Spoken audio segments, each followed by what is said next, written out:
जय विश्ववंत। संपूर्ण श्री रामचरित मानस बालकांड दोहा नंबर 287। बंधुओं, राम जी के विवाह का प्रसंग चालू है। यहाँ विश्वामित्र जी भी आए और वो भी अपने जो धाक धमकी बताए पश्चात उनको लगा राम जी के सामने वो भी समर्पण किए और अपने धनुष बाण दे करके चले गए तपस्या करने के लिए। उसके बाद सब लोगों को बड़ा सुख मिला, बड़ा आनंद हुआ। जनकपुर वासियों ने सबने परम आनंद का अनुभव किया। उस समय पर जब विश्वामित्र जी चले जाते हैं तब देवन दीनी दुंदुबी पर बरसे फूल, हर से पुर नर नार सब मिटी मोह मैसूल। कपटी कुपटी राजा जो थे वो भाग लिए वहां से।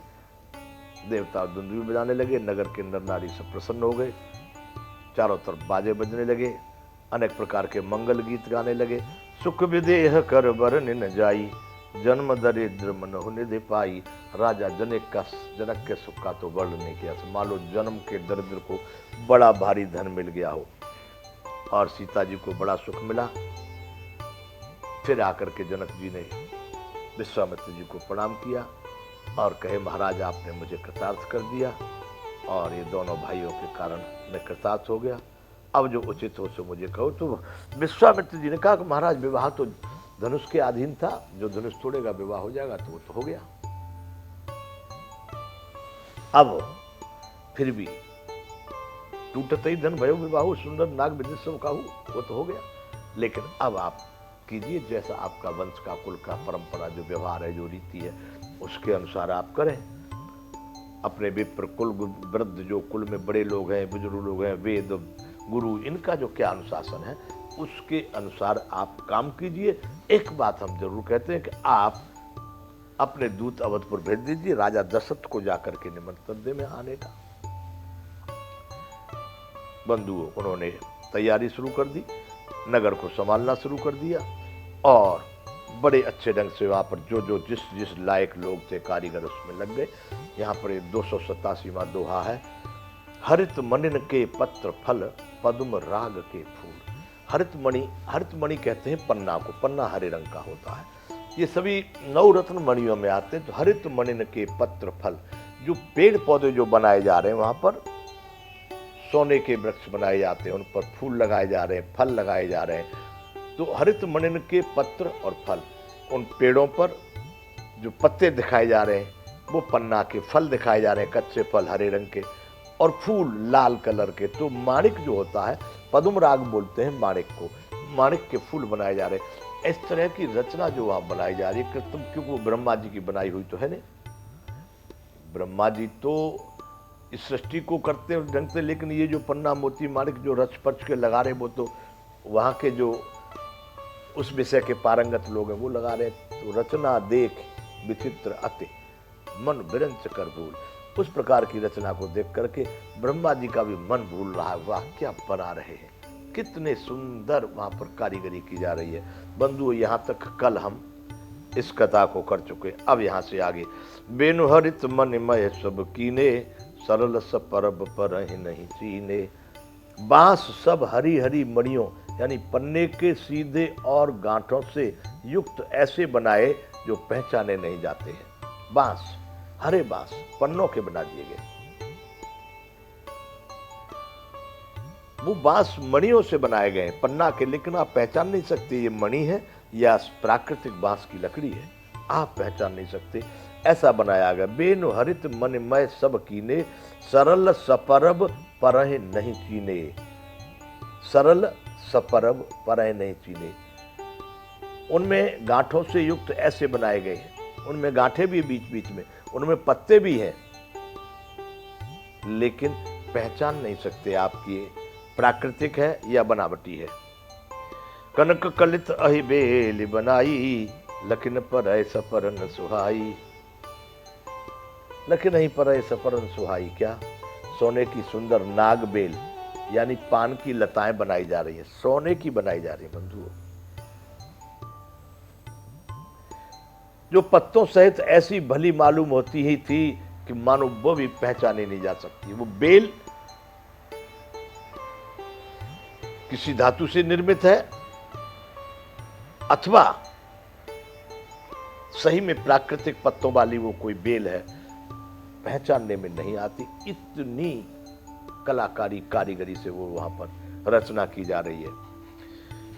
ते के रच पच बंध बनाए, बिच बिच मुक्ता दाम सुहाए, मानिक मरकत कुलिस पिरोजा, चीर कोर पच रचे सरोजा। उन बेलों को जब देख रहे हैं, उसी नागबेल के रच करके और पच्ची कारीगरी करके बंधन बांधने की रस्सी, जो रस्सी बांधी जाती है उनको बांधने के लिए, वो रस्सी भी बनाई गई है उन्हीं की कारीगरी करके। सोने की रस्सी बनाई जा रही है, मणियों की रस्सी बनाई जा रही है, बीच बीच में मोतियों के सुंदर झालरें हैं। और रस्सी लटकती है, जो झालर बनाते अपने तोरण कहते हैं, दरवाजे पे लटकाते हैं, बीच बीच में मोतियों की उसमें झालर लगी हुई है। बिच बिच मुक्ता दाम सुहाए, मोतियों की झालरें, दाम रस्सी को कहते हैं, रस्सी की तरफ झालर।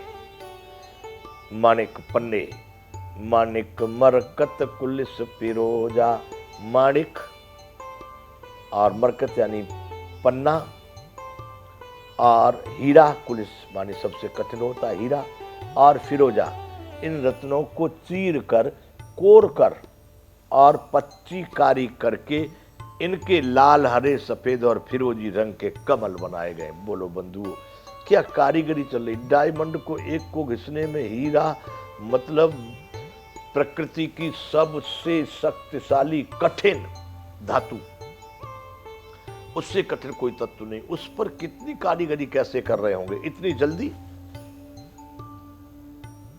अब से बड़ा विज्ञान था